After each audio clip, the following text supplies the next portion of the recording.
Oh là, moi je suis pas bien réveillé aujourd'hui. Tiens, mais c'est quoi ça, hein?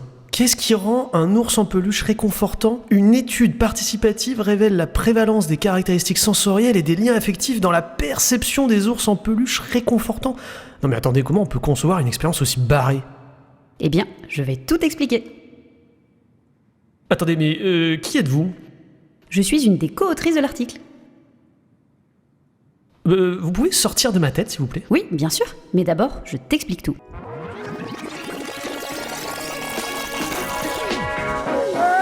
Tout commence avec la Nuit européenne des chercheurs qui monte une grande expérience participative. L'objectif est d'avoir un public varié dans plusieurs villes de France. En 2019, les organisateurs de la Nuit européenne des chercheurs ont choisi cette question. Quelles sont les caractéristiques de l'ours en peluche le plus réconfortant?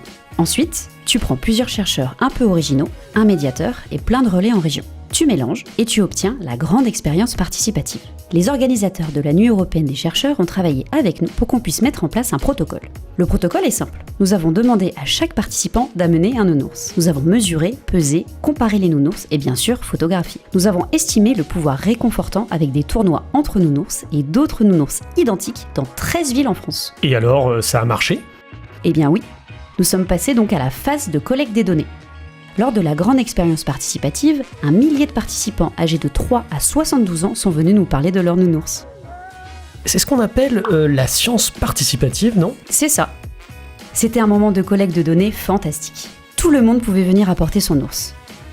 Mais ce n'est pas tout. Le public pouvait participer directement sur notre site internet.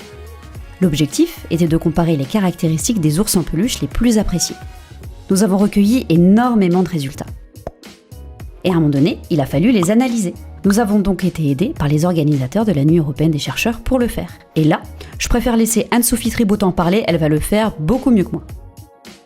Alors, grâce au service culture scientifique de l'Université de Montpellier ainsi que de la Nuit européenne des chercheurs et l'ensemble de ses coordinateurs dans chacune des villes participantes, nous avons pu donc récolter les données qui ont par la suite servi aux analyses que nous avons conduites en équipe, notamment avec Nicolas Mouquet et Nathalie Blanc. Alors, pour les analyses, donc il y avait deux questions principales auxquelles on s'intéressait. La première, c'était donc de savoir quelles sont les caractéristiques visuels et morphologiques qui pourraient expliquer le pouvoir réconfortant des ours en peluche. Et dans un deuxième temps, est-ce qu'il y a une différence dans l'attribution de ce réconfort entre un ours qui nous appartient ou l'ours de quelqu'un d'autre et pouvoir finalement mesurer cette différence comme une estimation finalement du lien émotionnel entre une personne et un ours en peluche. Alors pour ça, d'abord on a fait une série de tests statistiques pour voir si donc il y avait un lien significatif entre